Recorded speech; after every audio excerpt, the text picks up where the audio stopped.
Hello, everybody. Good evening, and welcome to OrbitCon AfterCon.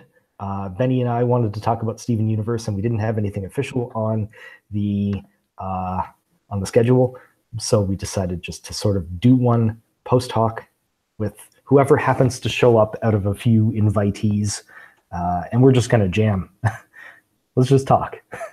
So, first of all, while we were talking about this, I mentioned that Lars was not particularly one of my favorite people on Steven Universe in previous conversations, and Benny had strong feelings about this, and I want to hear these strong feelings, and I'll even totally be the heavy and say, I didn't like Lars because he was mean to Steven, and he never wanted to hang out with anybody but the cool kids, and was mean to Sadie, etc., etc.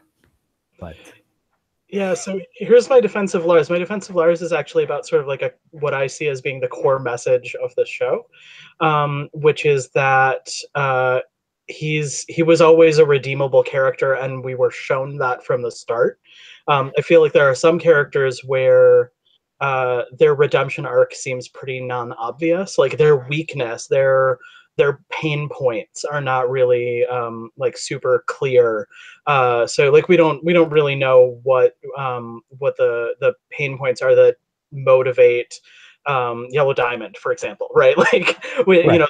We don't ever sort of see, not yet, her complexity, but we saw Lars's complexity pretty much from the start, right? His internal sense of not being cool enough and desiring that, his desire for acceptance from other people, and particularly people he perceived as being above him in a social hierarchy. Like, I really identified with that. I didn't agree with or like the way he handled that pain. But I liked that we could see what it was so clearly, and that it made it really obvious he was going to have a redemption arc. What that redemption arc has turned out to be has been utterly surprising to me. It is not at all what I expected, especially because I feel like the show forecasted baking and him, sort of connecting with that part of his life as being like his potential redemption arc that was just stolen from him by the hijinks of the of Homeworld. So it's interesting to see the way that it ended up going, because it was not what I would have predicted. But we always knew that Lars was vulnerable, and that's what I liked about him. Yeah, having him go, we're going to spoil everything. Oh yeah, there are spoilers. Oh my God, don't watch this. Okay, so having Lars die, become a zombie, and then turn into space pirate Harlock. Yeah. That is not what anybody would have predicted. No. If anybody had predicted that, if anybody had that in their office pool, you deserve all the money. I love the idea of having a Steven Universe office pool. Right? If only we had so many people in my office to talk about. But I empathize with that a lot. I think that absolutely Lars was not handling his need for coolness in a healthy way, mistreating the people who actually put in a lot of effort to care for and care about him, until that tease of the redemption arc with baking. And then I started to see what was going to be there. I thought there was going to be, like, they sort of teased a redemption arc, the potential for a redemption arc, back when they were doing Lars and Ronaldo, with the ghost story, the ghost house. Yeah. I thought that was what it was going to be. He was going to suddenly turn courageous, but he totally didn't. No, and I kind of like that he has multiple opportunities to stop being a coward, and doesn't, like that his cowardice is super consistent, because it makes the payoff so good later. Like, one thing that has been really apparent to me about Steven Universe is they are willing to wait for a really good payoff later on, and I think that's one of the best things about the show. Even though it definitely does lead to people behaving really badly for quite a long time occasionally. I have at least one person who I've just terribly spoiled with the Lars becoming a zombie thing. Who's messaging folks. I mean, I'd prefer to not maybe spoil like the last 4 episodes. But Okay. I mean, they've been out for a couple of days, but I haven't actually seen the last 4 episodes, so I would okay. appreciate if you didn't tell me. Yeah, No, I saw them the moment they leaked.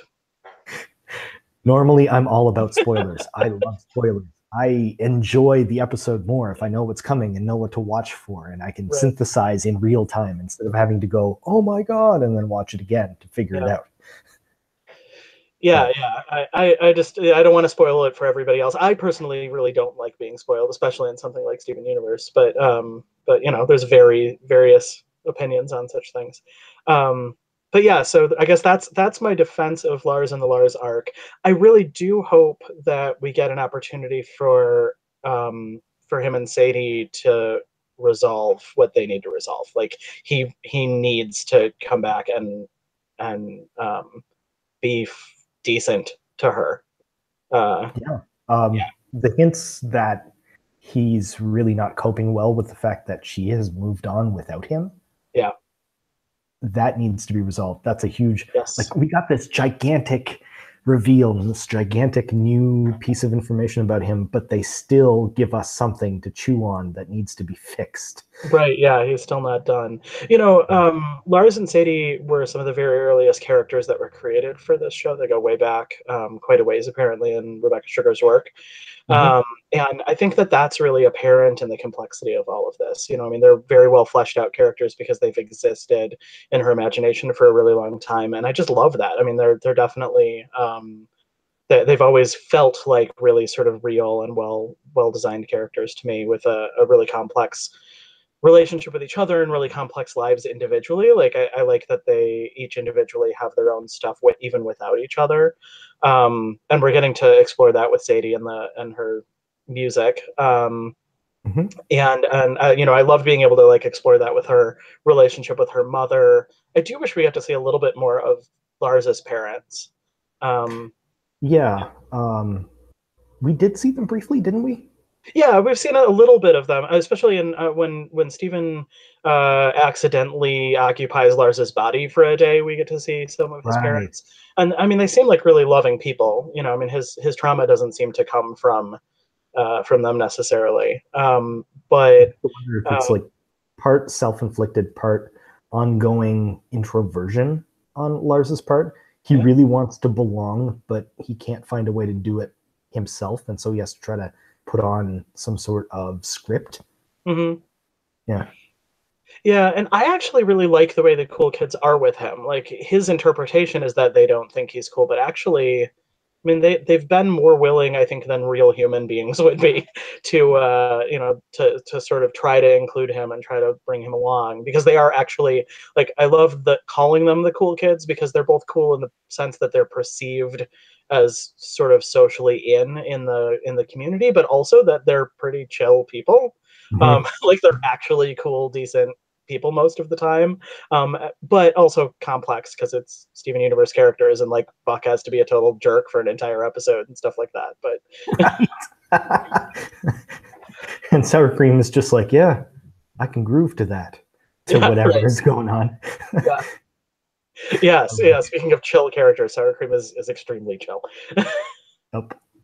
Oh, I have a fondness for all of them.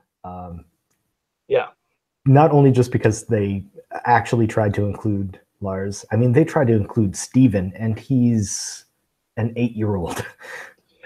he's 14. He's 14, and they are about ish 18-ish. Yeah. Um, He's always going to look how small he is, though. I don't yes, know. yeah. Well, I mean, I think though the way in which he's matured over the course of the show is apparent not just to us but also to people in his world. You know, I mean, I think Yeah. that he's not treated as a little kid anymore. You know, there's an acknowledgement that he really he's grown up, not physically. He has not grown physically. I'm sympathetic to that experience. Yeah, as a 5'3" grown up. Uh, you're a But small. That's okay. I'm, I am short and round like Steven. Um, Yeah, but but at the same time, like Stephen is perceived as wise by people. Like, when did you become so smart? Well, I guess finding out my mother was a war criminal might had something to do with it. Yeah, he's had a lot on his plate. But Totally. if you really go back to some of those early episodes, and actually this can segue into sort of talking about introducing people to the show, but I mean, especially after seeing what Steven grows into, the early stuff can be kind of hard to watch. Like, he's a really obnoxious child in the early stuff, and I think that's part of why it's so surprising when we realize it's his 13th birthday. Um, when he has his Mhm. second birthday in the show. So, he had to have been 12 when the show started because he's had two. Um, and to like have that experience of going back and seeing what he was like, just 2 years ago in his life, uh, is is a little bit jarring. It's also like, frankly, some of those episodes are pretty uncomfortable to watch, largely because Steven's so annoying, and also because the show hadn't quite Backpack found its lost a audience. lot of its charm after a while. Sorry, I didn't mean to. No, go ahead. I want to hear what you had to say. Cheeseburger Backpack lost a lot of its charm on rewatches Yeah, because of that. yeah, Like, yeah, sure. Steven gets the first chance that he has ever gotten to try to be a leader of sorts, but it's not that he screwed up, it's that he was so self-centered about the whole thing hmm, that he missed the important parts of that whole quest. So right, I don't yeah, know. yeah. I mean, so the way to introduce people to the show that I've seen recommended recently that I actually am really uh, just kind of in love with actually starts with Cheeseburger Backpack. Really? Yeah, it does. And I think there's a lot redeeming in that episode, even though I agree, like, that aspect is obnoxious, but it actually does set up his growth really well, right? Like, it's sort of the most immature he is in terms of his like executive functioning skills um, being lacking. While he actually is like, he's somewhat less just personally annoying than he is in the actual first episode of the show. So Gem Glow involves like just a lot of things that they get away from later on, like the only fat jokes in the show are in that very first episode, and skipping that's good. Like, there isn't a lot that actually happens in the first episode that is necessary to understanding the rest of the show. Yeah, you could And just so clip out the cookie cat bit, and that's it. The pretty cookie cat much, thing, because yeah. that's the only thing that needs set up for payoff later. Yeah. And so the recommendation that I've seen, the first 10 episodes that they're recommending, this is called the Flood Order. So if people want to find it, Google Steven Universe Flood Order, and you'll find the Tumblr that listed this. It's Kat Surikata. I hope I'm pronouncing their name correctly. Um, and the order that is recommended here is cheeseburger backpack followed by laser light cannon. There's a lot of sort of important stuff in there. Bubble Buddies, which is actually how I've usually introduced people to the show in the past. Then Steven's Lion and Giant Woman. Steven the Sword Fighter, Lion 2, Indirect Kiss, and then Mirror Gem and Ocean Gem. Their goal here was to get to Mirror Gem and Ocean Gem as fast as possible, because Okay. that really is sort of the beginning of the lore and the overarching storyline of the show. And I agree with that. Like, get people. I would say I want to get people to Giant Woman as fast as possible, because that's where the music starts getting in the show and getting really good. But then getting from Giant Woman to Mirror Gem, Ocean Gem quickly is really, I think that's a really good idea. So that 10 episodes gets you all the way through to the end of Ocean Gem in like an hour and a half. Um, Oh, which but that seems way you're skipping strong in the real way. Yes. So Oh, then the idea is that if you've got somebody hooked at that point, then you go back and do Tiger Millionaire, Lars and the Cool Kids, Rose's Room, Coach Steven, which is Strung in the Real Way, Joking Victim, and Monster Buddies hmm. as the Okay. following six. And then you can cut in the rest of the episodes that have been skipped over later on. Um, which, Now most of the rest are just filler. So yeah, most of the rest are just filler. And to be honest, like, we, if you get through those couple of those, through Mirror Gem and Ocean Gem, and just watch everything else beyond that, or get those other 6 episodes, including Coach Steven, which I agree shouldn't be skipped because I love that one as well. Um, uh, and then go forward and watch everything up to current. I mean, frankly, this show goes on hiatus for extended periods of time all the darn time. And so getting through everything and then being able to go back and be like, oh, I could watch Gem Glow and Together Breakfast, which, frankly, are not that great of episodes, but they'll give you something to watch while the show's on perpetual hiatus. So the ones that are skipped are Gem Glow, Together Breakfast, Frybo, Cat Fingers, Serious Steven, Arcade Mania, So Many Birthdays, Onion Trade, Beach Party, and Steven and the Stevens. I gotta say, I don't feel like any of those are necessary to watch until you're just really desperate for some, your hit of Steven Universe later on once you're done with everything else. Yeah, I think Steven and the Stevens is good to maybe hook a philosophy person or somebody who's really into time travel. Perhaps, yeah, that is not me. So, outside of that, yeah, Frybo is basically going to horrify most of your audience away from it. Frybo and Cat Fingers are both horror stories. Oh, yeah. Yeah, and I found Frybo really upsetting the first time that I watched it. I've rewatched it since, and it makes me wish that we'd gotten more of Petey later on. Like, I hope that character gets revisited because it sets him up as a really interesting character. Yeah, he's already the workaday ground down by capitalism. Poor kid. Yeah, but he's like a little two-dimensional still. And Frybo hints at the possibility, I think, of really exploring him more. So I hope at some point the show decides to do that. I know there are a lot of other people who don't like towny episodes, and I'm not one of those people. I like exploring the humans of the show quite a bit.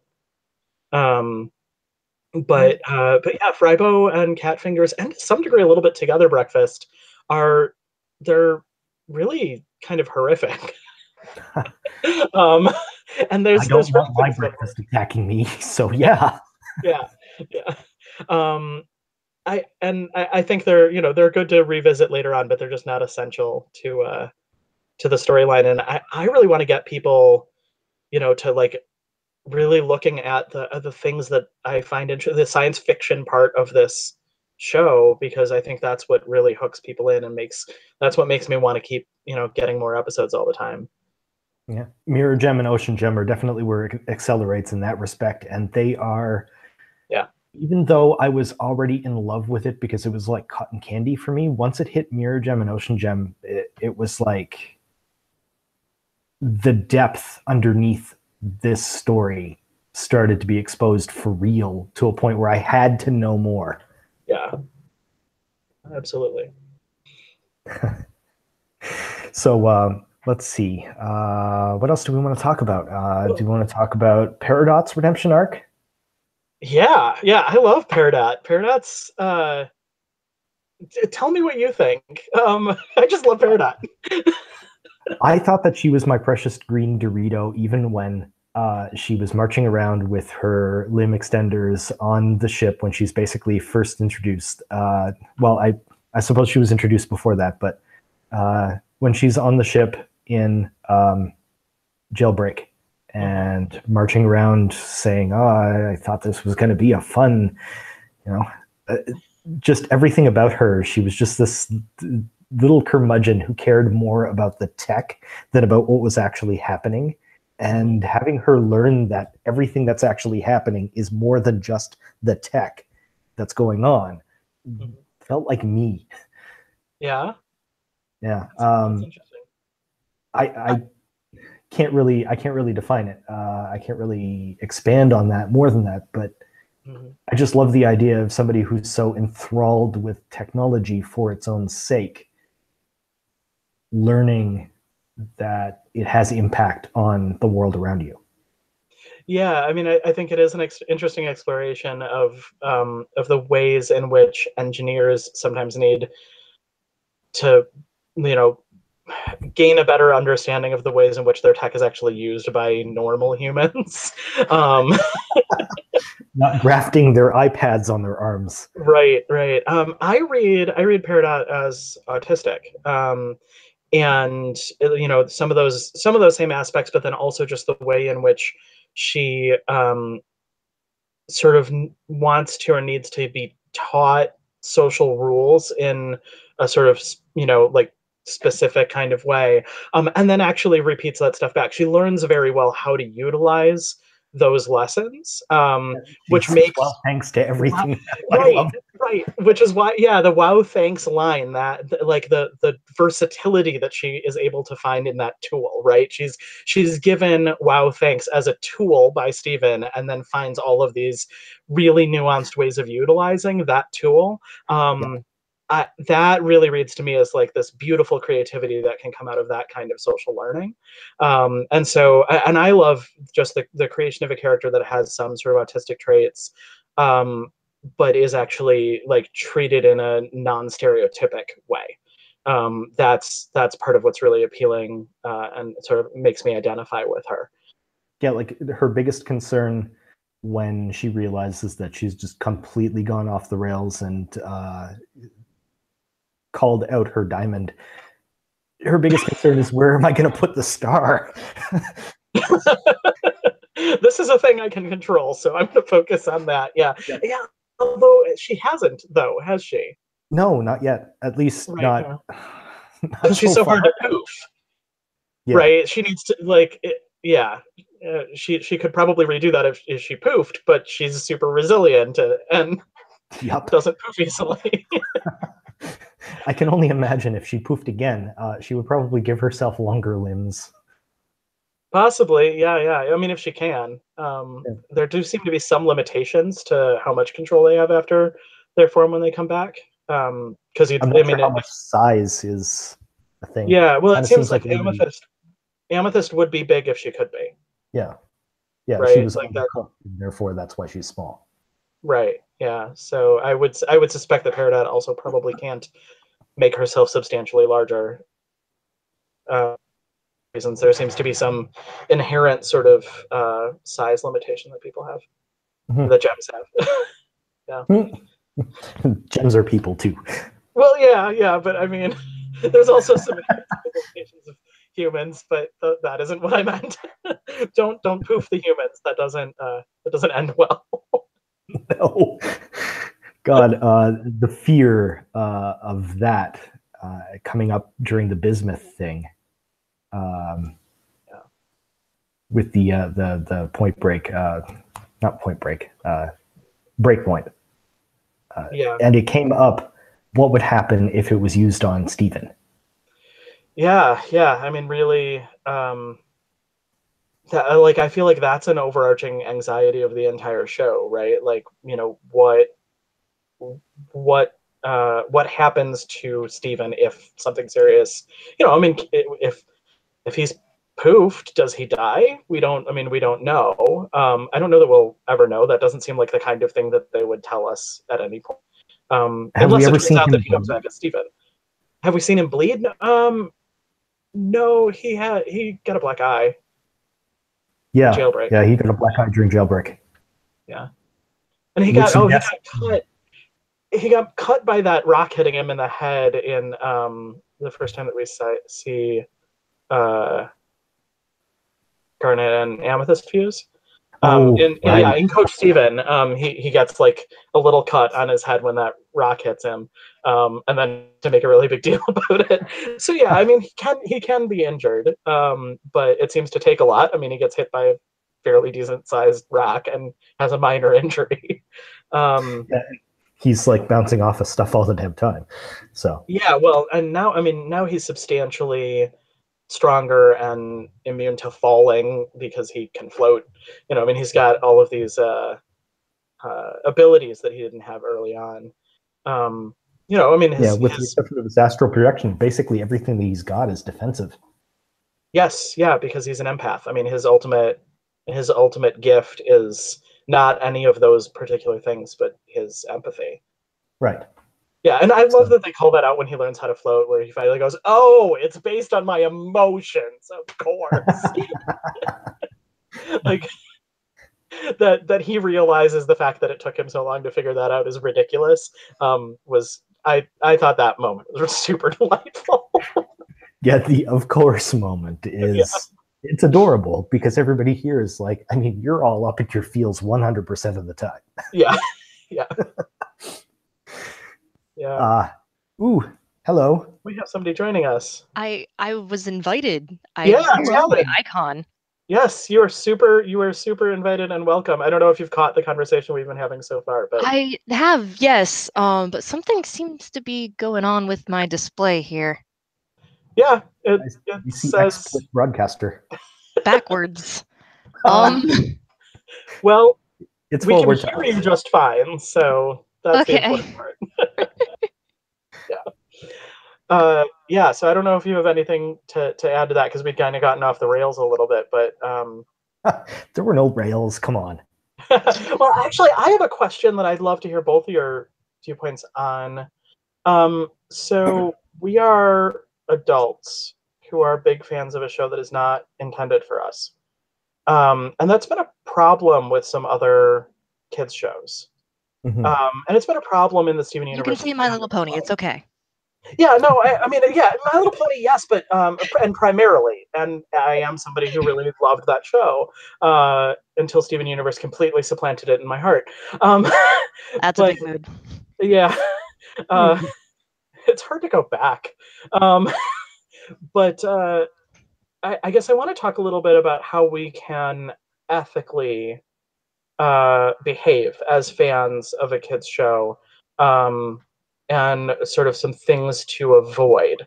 Um, I think that, yeah, the My Little Pony fandom is a particularly stark example of things to avoid. But maybe we can be a little bit specific about what those things are, because I don't think that the problem is that adults shouldn't be fans or even publicly be fans of kids shows. Oh, it's I don't think definitely that's not that. yeah. So I'd love to hear your all view. I mean, obviously, I have a bunch of opinions, but I want to hear y'all's first. Jason, do you want to go first? Sure. Right off the bat, I would say never colonize any space where there are Steven Universe fans who are going to be showing up with the knowledge that there are going to be kids present. Let the kids have their kids' space. Retreat to your own private space with other adults. Never sexualize any of the characters in any way that could eventually be seen by one of the kids and ruin the thing. I think that's the biggest. That's the biggest one to me. Yeah. Yeah, that was the big problem with the My Little Pony fandom, is that there are so many grown-ass adults who are writing, drawing these really, really lewd, terrible things that kids will find because kids are looking for their Twilight sparkle, you know? Mm-hmm. Yeah. And so you have to be careful. That's something that I feel like is, well, this is coming from the point of view of someone who is at least somewhat or relatively active on Tumblr, where fandom tends to be handled a bit differently than other platforms, I think. Mm-hmm. But I feel like the Steven Universe fandom, at least so far, the adult side of it, has been handling that at least somewhat well, because there's starting to be this trend of finding specific tags for, say, like adult things or not safe for work things within a certain fandom that is separate from the tag for the fandom itself. Like Okay. Like I'm pretty Trying to sure put a the fire not safe break for work between. tag for the not safe for work tag for Steven Universe is Steven Galaxy. Okay. And it's sort of like fandom, like it's something that you share throughout the fandom, so like everyone knows, tag your shit with this so kids don't find it when they're looking for Steven Universe. Right. And it's a more fantastic responsible way of doing it. Yeah, it's a fantastic way of doing it, and I wish a lot more fandoms would grab onto that, because that is a very big concern. And like, it's not from the standpoint of like, you don't want to contribute to the corruption of a minor or whatever like that. Minors will corrupt themselves. Who cares? Yeah. I'm But just let more them worried be in about control colonizing. of how they get corrupted. Yeah. Yeah. Yeah, I would definitely agree with that. I also think that there's been So because of the general social justice bent of the Steven Universe fandom, which generally is fantastic, there does seem to have been some sort of particularly aggressive behavior within the fandom that I get the sense did come, at least in part, from adults, younger adults, I think, than me and Jason, but I'm not sure of that. And I get that suspicion too if I'm thinking of the incident that you're thinking of. yeah, and as much as I do want to be promoting like good social justice oriented perspectives and behavior in fandom, I also think that I want to see it as part of my responsibility to model kindness in the community. You know, when I am sort of participating in fandom, doing a discussion like this, to remember that that is something that other people are seeing. You know, that rather than yelling at somebody about their perspectives, or getting really angry at somebody about the way that they choose to do their fan art, to just remember to be kind above all else. Even if I am saying, hey, like, this is a thing that I'm noticing about fan art. So, like, I don't know the entire story, right? But for anybody who did miss this, there seemed to be a lot of aggression about somebody's fan art that depicted rose quartz as quite a bit thinner than the show does. Right, calling it fat erasure and right. going to town. I was thinking of an entirely different thing. So I think there's been more than one incident, unfortunately. Yeah, this is the one. That's the one I know about, and I would say, like, as a fat person and a fat activist, like, the fact that this show depicts large bodies positively is huge to me. That's a pun intended. Is that these are characters that I and my loved ones can cosplay without, like, in our bodies as they currently exist is great. That's just fantastic for me. Like, to see that that our bodies are not played for a joke is really important. But I don't want to turn around and tell people that they're bad human beings for drawing whatever way they want to draw. I do want to say, like, hey, one of the things that I find really valuable and uplifting about Rose Quartz is that she's bigger, and when you make her not bigger, that's hard for me. And that's really different than saying, like, horrible, nasty, mean things to somebody. And I want to model that kind of kinder response. And if the choice is between wading into something that's really vicious or just not saying anything, like, frankly, I'd rather not say something in this context. In many other places, I'm happy to get angry and aggressive, but I think in the context of an audience that's largely very young, I really don't want to do that there, Yeah, we as the adults have the responsibility to only butt in when we are asked to. Yeah. We model kindness, we do as best as we can, but, like, Greg's dad never jumps into every single fight. And he knows, okay, this is Gem stuff. I'm going to back off. Steven's dad? Yeah, Greg, yeah. Mm-hmm. Yeah. Right. Steven's dad, Greg, yes. Yeah. You knew what I meant, but yeah, I was like searching through the episodes in my head, like, have we seen anything about Greg's parents? No, just his uncle or cousin. Yeah. yeah, and don't model yourself after that dude. After his brother Marty. No, Marty's not his brother, his manager. But no, his cousin, whose name I'm also blanking on right now. I haven't watched the Thanksgiving episode too many times because that one. I forgot about that one for a minute. It was just it seems so clearly to me that it was written with the intention, with the assumption that Hillary Clinton was going to win the last election, and so it came off as really out of place, given that the result was not what we had hoped. Yeah, it was the let's be nice to the right wingers. Yeah, which has a really different tone in those two, in like this and the better universe. Yeah. It was. But anyway, what my point was. Sorry. My point was just sort of to know that we're not the central focus of this particular fandom, no matter how much we love it and wish that it had existed in our childhood, Mhm. which is totally why I love it, because I wish it had existed in my childhood so that it could have exposed me to all of these ideas, these progressive ideas, and ideas about kindness, and kindness being a valuable thing by itself. Mhm. I wish that I'd had something to model all of that off of that was still considered cool when I was a kid. But instead, we got Smurfs special episodes and He-Man and the "What did you learn from this episode today?" Mhm. God, I didn't even think about it that way.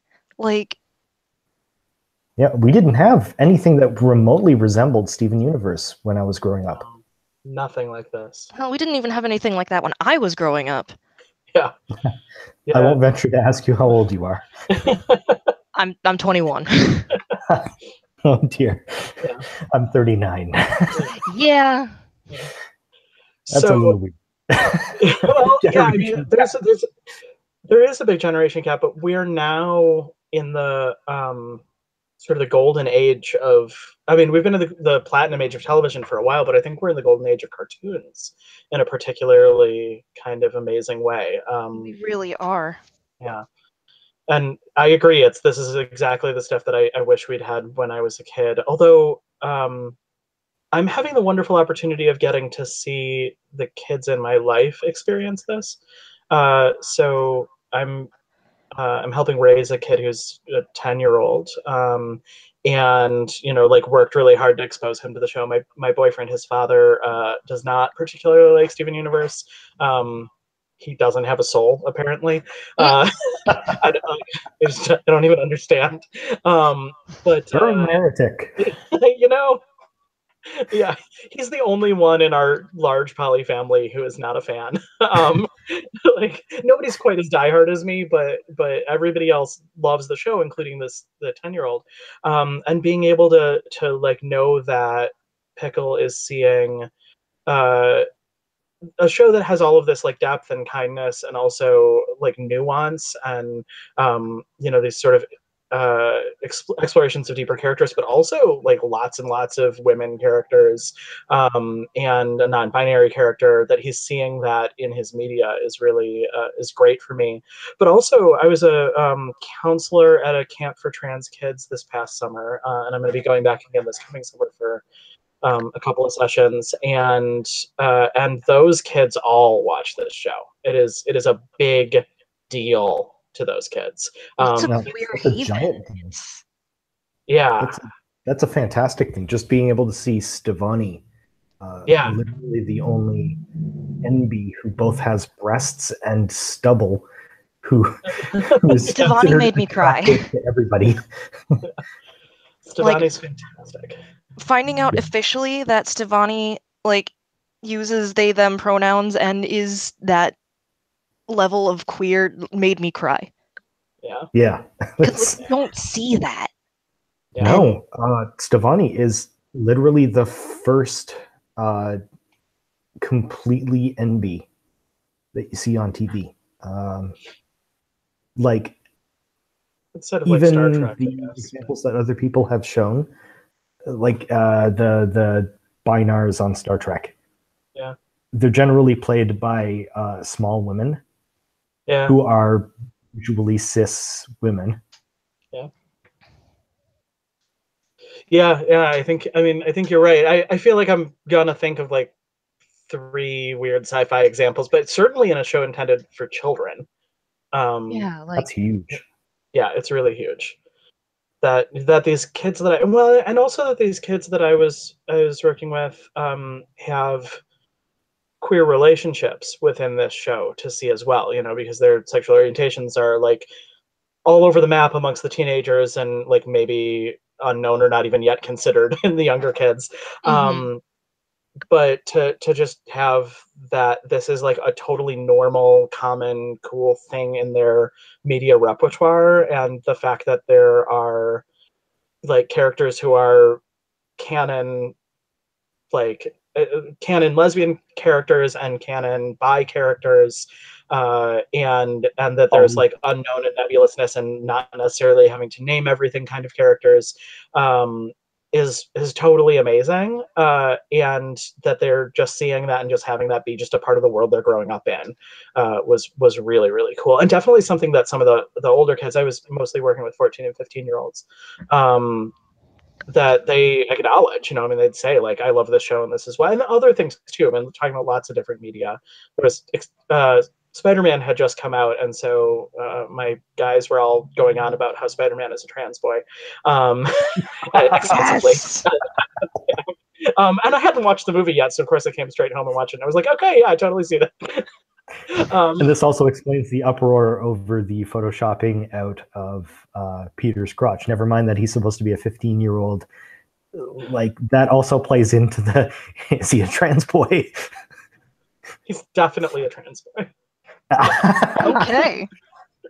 Another thing that I really love about Steven Universe, and I just to info dump, like, all the things that I love about Steven Universe is the fact that it models dozen-ish different valid forms of love, and then it goes out of its way to show invalid forms of love, like love that isn't really love.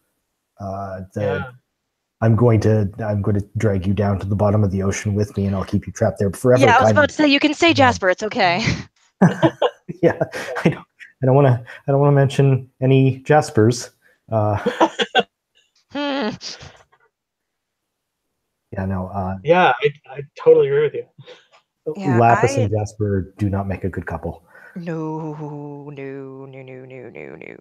Like, The fact that Jasper wants to become Malekith again, that's yeah, no, those are some red flags. I am curious to see if they try and do a redemption arc for Jasper.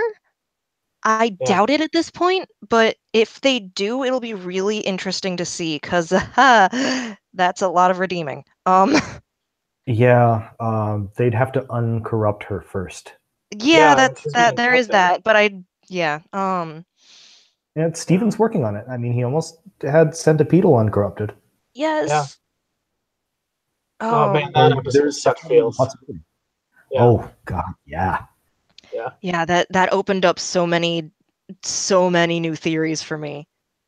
Yeah. Like, just imagine all of the corrupted gems. How many gems that we don't know yet? Yeah. Well, and just thinking about like how the corruption happened. Like, yeah, I have no idea how. It's heavily implied that the diamonds did it. Yeah, I'm thinking of it like as something of a computer virus, though, more so than. It was created by the diamonds, obviously, and it was used as a war weapon to try to wipe out all of the rebellion. Yeah. Which is a war crime in and of itself. Yeah. It's. But the fact that it's still sticking around and it's still infecting gems, anybody who comes into contact with it. Yeah. Well, I suppose not contact. Yeah, not quite contact, because it only got to Jasper when she fused with a corrupted gem. Right. Which involves like the gems kind of mixing together, so that really makes sense. Mm-hmm. Which makes me wonder how the first infection actually, like, was it forced fusion with the gems? We've already seen a few instances of forced fusion, and those are horrifying. No, they are extremely horrifying. I had been under the impression that the corruption of the gems took place during what Centipedal sort of indicates as Song and Light, or the nuking of Earth, right? And so,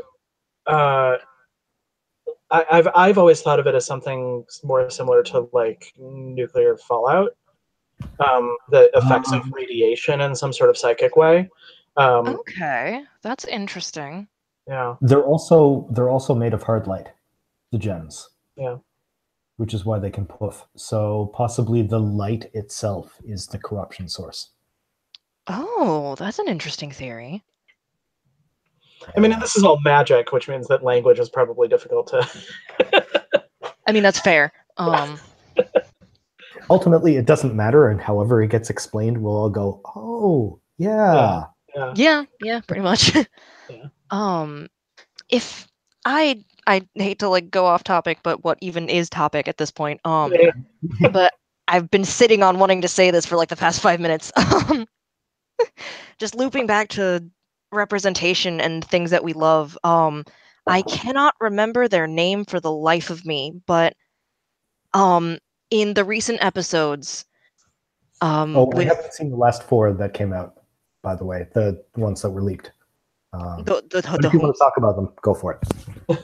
I'm talking like the Lars fuckery Okay. arc. Okay. We started with my strong feelings about that arc, and it sounds like you and I might disagree, but go ahead. Oh no, I adore it. I adore it. They really fucked with Lars. Yes. Yeah. Here come the spoilers again. Oh yeah. I saw that big announcement earlier, so I figured, okay, here's my time. Yeah, so I cannot remember their name for the life of me, but the big fusion, the many fusion. The Polly. What? Sorry. Fluorite. Sure, yes, I'm gonna assume that's right, but It's fluorite. I'm certain. okay, yes, and just I got cues from that. It wasn't explicitly stated, but the cues I got from that was at least an implied polyamorous relationship, Yes. and that That's cool. really got me because Yes. that's another thing that you just do not see, at least not done casually or positively. Yeah. Unless it's going to be like Big Love, which. Yeah. Well, and I love the way she talks about it too, right? Like she's a fusion of 6 gems. She's a long-term permanent fusion, which we know is a manifestation of love in this really concrete way, right? Like they've emphasized that over and over and over again with Garnet. And so this is like a stable, loving group of 6, and with the possibility, like with an openness even existing within that, right? Because like if we find the right gem. Yeah, exactly. And I love that line because it's like it's not even a closed group. It's a open and to more if the right person comes along kind of thing. Yeah, and that was actually the line that tipped me off to holy shit, this is a poly thing. Yeah, I love it. I think I started crying there too, because like I'm kind of new to the poly scene, I guess, because like Welcome. Thanks. My first poly experience didn't go well, but I'm still here. Same. Yep. And just it was so affirming, like. Yeah, it is really great to see any representation of any non-heteronormative. Yeah, because monogamous. Just especially recently, I've gotten so much like heavy judgment and hate just for being poly. I'm sorry to hear that. Yeah. And just seeing Fluorite, like I know this is just representation 101, but like it somehow meant more even than like seeing like a gay couple or I don't even know why. Like maybe just because I've never ever seen just seeing it portrayed so casually and positively and affectionately and not played for a joke, not it's not the Mormon bigotry polygamy, which most people see. Or it's not the big love portrayed for basically drama and laughs. Yes. And anytime that you see something just be an aspect of the character, but the character is more important, that's really cool to see. And I totally agree. I've been poly a really long time, and I also like don't see that kind of representation in media hardly ever.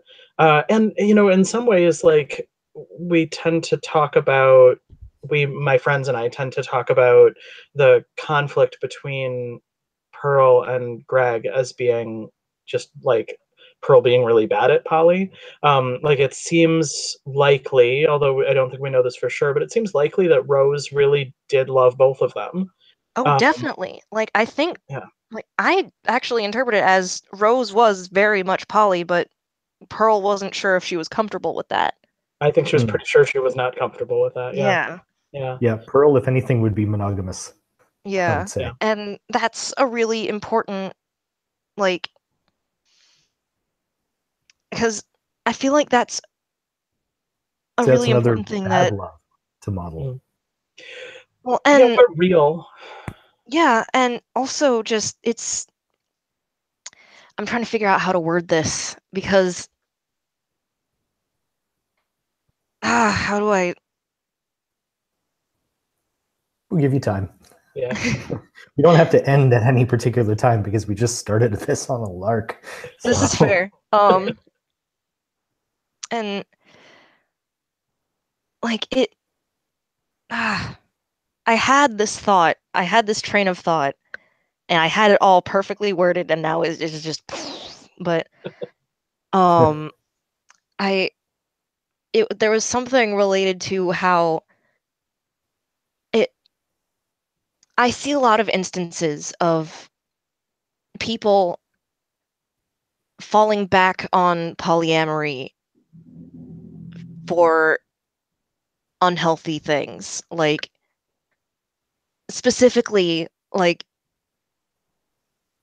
oh, I like using polyamory as an excuse to cheat on a partner. Yeah. And something about like they could have gone that way with Rose, but I get this distinct feeling that that is not there. Like it just Rose was trying to be fair to all of Rose's partners. yes. And wanting things to work, and they might not have, but there was at least effort. And that is so good. Like, and these are all lessons being taught to children. Yeah. I know, right? Yeah. And here we have movement leaders like David Silverman, who, when accused of sexual assault and rape, make sure to have his lawyer say, "Oh, and we were in an open relationship at the time," as though the problem here was the potentiality of infidelity. Yeah. None of us care about that. We don't care. Yeah, no, that's not the problem here. No. We'd really rather you get consent from all parties. Yeah. Having consent that you were with another woman from your wife, that's all well and good. That's not what we're talking about. Yeah. Yeah. Yeah. All parties. All parties. Yeah. Yeah.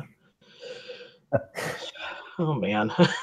It's when that kind of thing happens too, it definitely contributes to the perception of us as us poly people, and also us, for me at least, us kinky people, as being inherently horrible. Like it's like, oh, okay, so we all get labeled with that. This is what happens when you're atheist and poly and kinky, is obviously you rape people. It's like, no, this is not obvious. This is not a necessary result of this shit. Don't lump us together like that. Yeah. And now I'm thinking of people trying to tar like Malachite as being BDSM. No. Physically abused. Yeah. Oh, worst part is they have.